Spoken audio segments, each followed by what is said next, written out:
Good afternoon and welcome to the West Ham Voice. Thank you for joining me. If you're new to the channel, please do hit the like button and the subscribe button if you like what you hear and see. And also hit the bell notification to let you know when I'm next back on doing a show. I do some regular shows. I do the West Ham Weekly, a live show on a Monday night, usually around about 8 o'clock. And I usually do a number of pre-recorded shows about various topics and transfer speculation, etc. Throughout the week. So hit that subscribe button, hit the like button, and hit the bell notification to remind you when I'm next on. So what am I going to talk about today? Well, 13 days into the transfer window, we've only signed one player. I guess that's kind of eased the nerves a little bit that we've actually got a player over the transfer window line. But there's still a long way to go, isn't there? And we've still got a number of uh, players or a number of positions that we need filling. And given the fact that we've kind of lost some players and we're about to lose a few more players due to various contracts, loan spells and certain players being linked elsewhere, David Moyes has still got a big job to do. So I'm going to ask you a serious question, and I want you to bear with me whilst I try to explain while I'm even asking the question itself. Let's go back to January, shall we? The January transfer window. Now, we all know what happened before the window opened. We had a number of defensive injuries. We lost Ogbonna, we lost Zuma to various injuries before the window opened. And we were just entering a 2 month spell when the window was about to open, we were in a 2 month spell when Mikel Antonio had kind of lost a lot of form in front of goal. So naturally, we assumed, or every West Ham fan thought, that David Moyes was going to go into the transfer market in January. He was going to dip into that transfer market and buy some players, buy some reinforcements to help with the busy schedule, and to help with what was already quite a thin squad. However, as we all know, during that window, nothing happened. But we were getting some kind of, I don't want to call them subliminal messages, but we were getting messages from David Moyes suggesting that no reinforcements were going to be forthcoming. And of course, all the speculation was it down to lack of funds? Was it that the board weren't backing David Moyes, etc.? But then we kind of found out that Moyes had around about a £30 million budget to spend.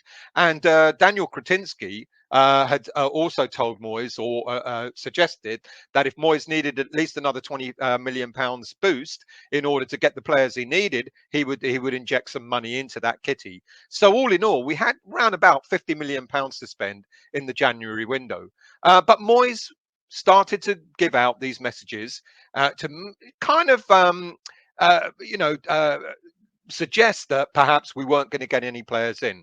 He said things like, and please forgive me, these aren't verbatim, these aren't word for word, but these are the kind of messages that he was giving. Things like, I won't be pressurized by fans into signing players. The January transfer window is notoriously bad for attracting the players that you want. And I will only bring players to the club who will improve what we already have. And I want to just hang on to that last comment for a moment. Only signing players that could improve what we already had. Now, look, we started to hear the rumours that we were making bids for the likes of Calvin Phillips, £50 million, Rafinha, £50 million, and even Darwin Núñez, again, for a similar fee of £50 million. Now, look, whether you believe these rumours or not is almost irrelevant. It's kind of doesn't really matter. These were the stories that were being knocked out there. And there's no denying that, but those targets, you could argue, when David Moyes said, I will only bring players in that will improve the squad, that will be better than what we already have.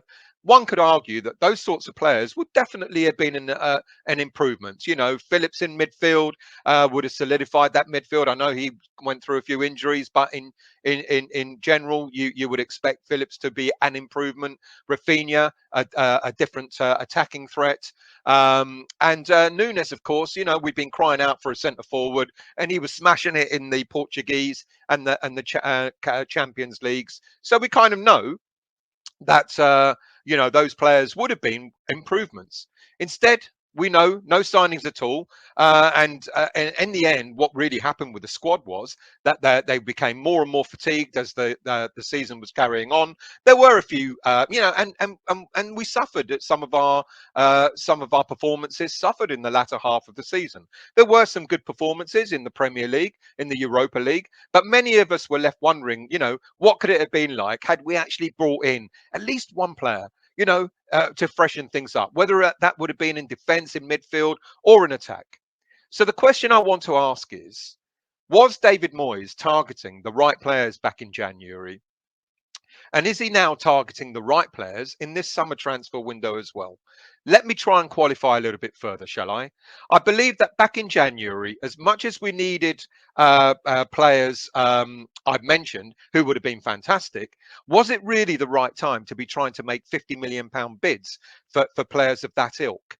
Many fans felt that all we really needed was just a little bit more choice, a bit more strength in depth than going for the big names in January.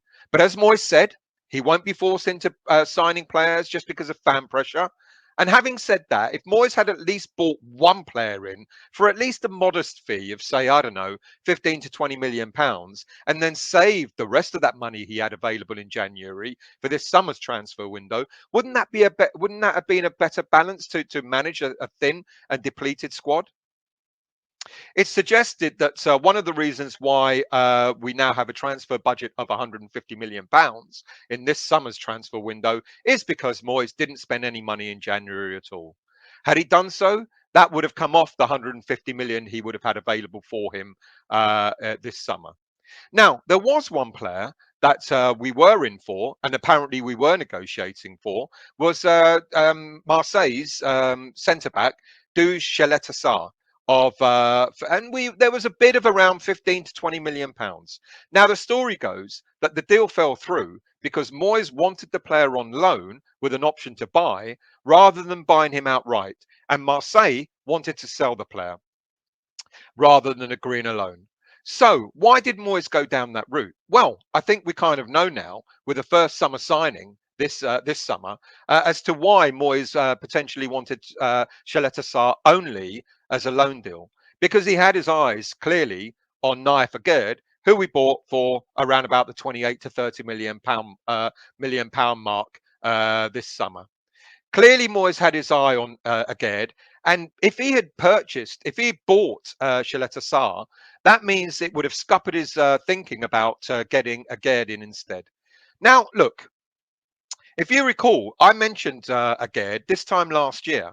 There were rumours that Caleta-Car would have been bought last year, but it's only taken Moyes a whole year to actually finally make the decision. Well, actually, a whole year and an additional 20 million pounds to be precise, because Aguerd's value back in summer 2021 was about 8 million pounds. So a year on, he's now been bought for, give or take, 28 to 30 million pounds. So let's ask two sub questions before I go back to the main question. Is Aguerd worth 10 million pounds more than we would have paid for Caleta-Car? Let's do their comparison, shall we? Let's have a look at their stats. Now, look, you can see that again.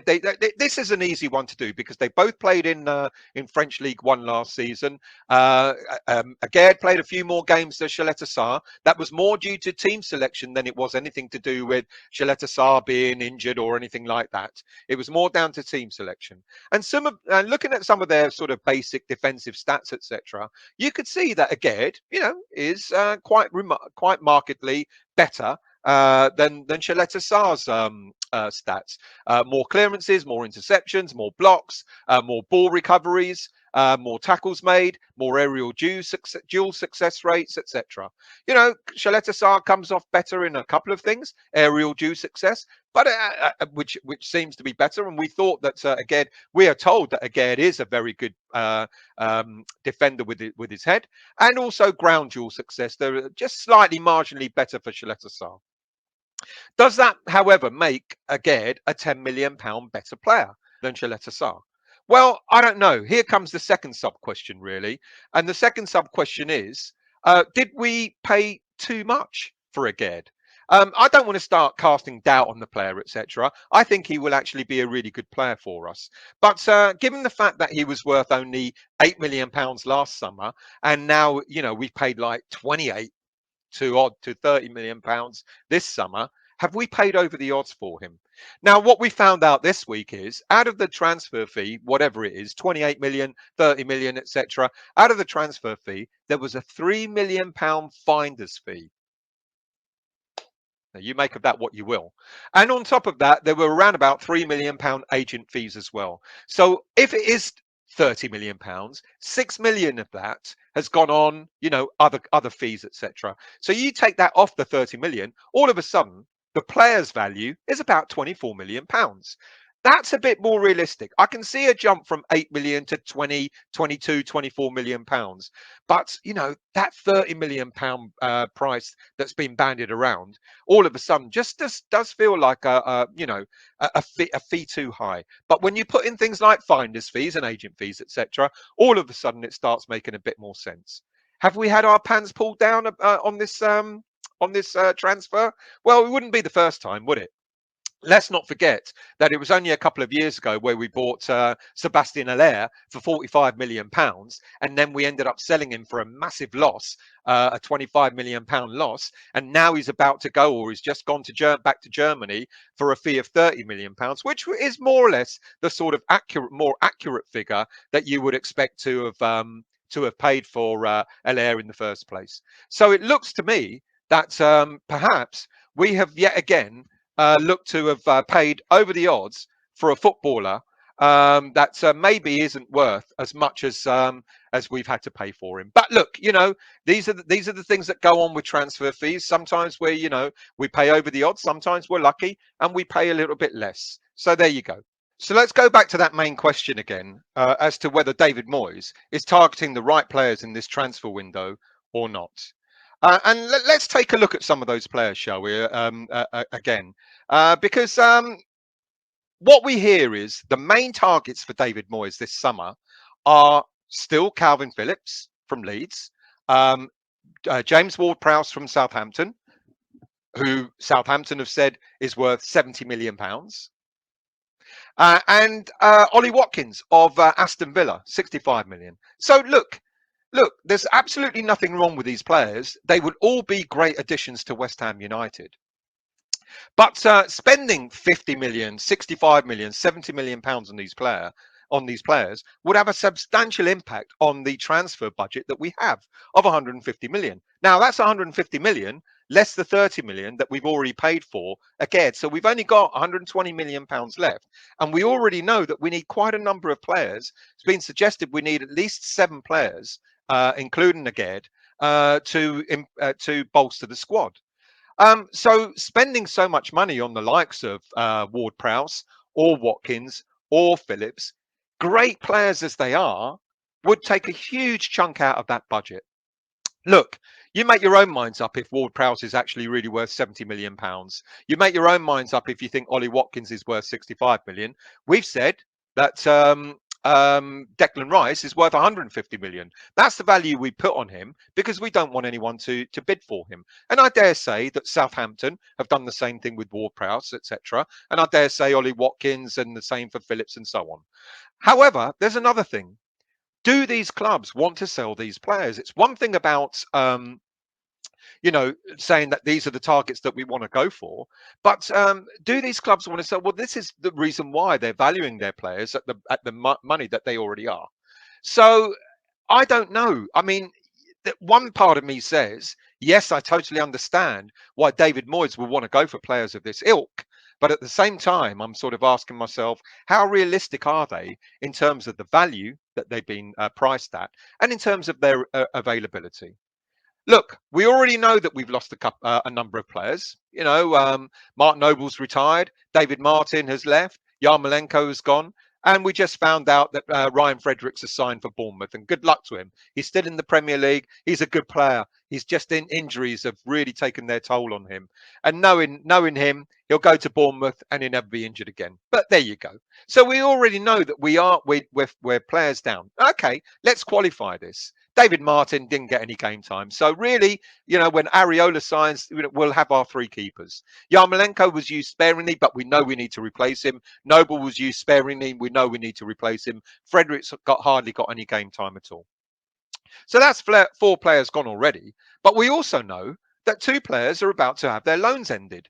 Kral, okay, again, wasn't utilised, but we know damn well that we need additions in that role, in that part of the park. And Areola, as we said, his loan spell will come to an end, but we believe that he is about to sign a permanent contract with West Ham United. Now, on top of all that, there are a number of players with all the rumours. If you believe all the rumours that are being bandied around, there are a number of players that apparently we're going to sell. Quite a number of them. Souček, because of the negotiations with his contract, apparently his agents are looking to tout the player, or are touting the player elsewhere, other Premier League clubs and clubs abroad, etc. Vlasic, we already hear that there's quite a lot of interest from clubs in Italy, and it looks like he will be going. But one of the things is they want him on loan, whereas David Moyes needs to cash in on him and use that money for other players. There's, with Aguerd coming in, there's the rumour that Issa Diop will be leaving. I've got my own views on that. I don't think Diop should be sold. I think, with the likes of Ogbonna and Dawson leaving at the end of next season because their contracts expire and their age, etc., I think keeping Diop in the club would actually be a good thing. But anyway, another player that's being rumoured to be going. There's, of course, the rumours about Benrahma. I kind of feel quite sorry for Benrahma. I think he's a very, very good player. I think he's improving. He's just not the type of player that Moyes wants, which is a shame. And, of course, there's the rumour that Arthur Masuaku, if the right price comes along, he might be going as well. Right. All of those players, if we sell them, you could get around about 90, 95 million pounds. Now, if you add that onto the 150 million pounds that we're meant to have, that's quite a healthy transfer budget. 150 million plus 95 million, that's about 245 million pounds. Now, whether we spend that much money is another matter. But let's see how we could spend it if all these players were to be sold. Now, look, I've got to qualify this. We know damn well what social media is like, and some of these stories are going to be far from the truth, but other stories may be more realistic. And looking at those, I think Masuaku, you could see, perhaps it is time for him to leave, and Fulham are interested, and other clubs are meant to be interested in him. Vlasic, we've had his agent come out and more or less say that his player needs to leave. So those two rumours, definitely. Souček, I don't know. I'm 50-50 on this. It's quite possible that if there's an impasse on his contract negotiations, then Souček may certainly be sold. But Diop and Benrahma, I'm not so sure, I'm not so sure whether those two players will be sold. But let's say, for argument's sake, we sell all these players, we get another 90, 95 million pounds on top of the budget that we already have. How are we going to actually use that money? Look, Areola's about to sign. It's around about a 10 million pound fee, and we already know that Aguerd is signed. So that's 40 million pounds gone already. And then, of course, you need a left back. So, there's lots of stories about David Ram and all that sort of stuff. But let's say for the time being that we use 15 odd million pounds of that and go for someone like Aaron Hickey. Then, of course, you've got the central midfield. And if these are the real targets that David Moyes wants, you're looking at Phillips for around about 50 million pounds. And let's say we negotiate something like 60 million for Ward-Prowse. I still think that's too much, but let's just say, for the argument of this video, that that's the sort of fee that we might buy him for. And then we go further forward, and apparently there's still interest in Rafinha, 50 odd million pounds, and Keane Lewis Potter from Hull City for another 25 million pounds. And then, of course, his target, Ollie Watkins, Moyes' target, 65 million pounds. There's a total spend there of 305 million pounds to get all these players in. Minus the 95 million pound sale of player sales, minus the 150 million pound budget that we believe we have. There's an overall overspend of 60 million pounds. Look, all this just ain't going to happen, is it, really? There's just no way. First of all, getting so many players in, that's 1, 2, 3, 4, 5, 6, 8 players in. That's a lot of players to manage, and a lot of new players to manage. Yes, we need them, But I think maybe there are different ways of going about this. Plus, I mean, look at those values, and this is the question why I've asked the question: is David Moyes targeting the right players? Rafinha, 50 million. Ollie Watkins, 65 million. Ward-Prowse, 65 million. Phillips, 50 million. It's a lot of money on those players. I'm not saying that they're not bad players. Oh, that they would be fantastic additions to West Ham United. But look at that overall spend: 3 to 305 million pounds spent. I'm not so sure that's going to happen.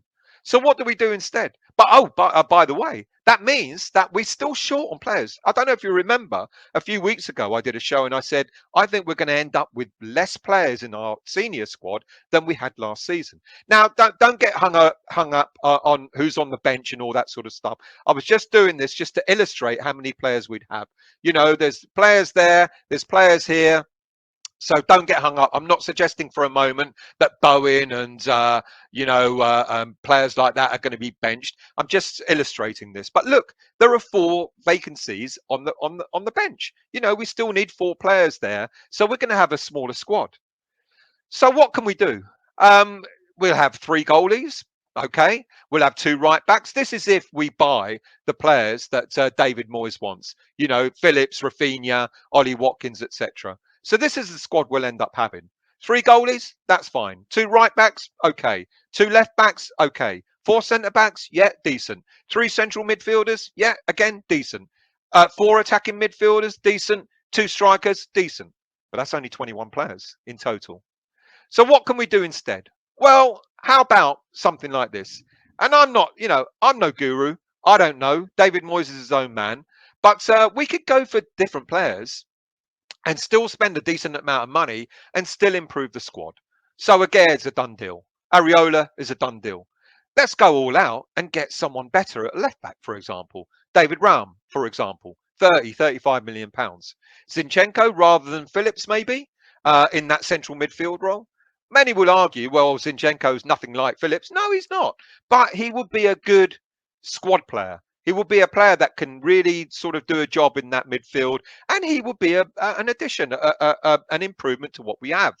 Um, let's do a deal with Souček rather than sell him and let him go. Let's negotiate. Let's come to some agreement and keep him in the squad.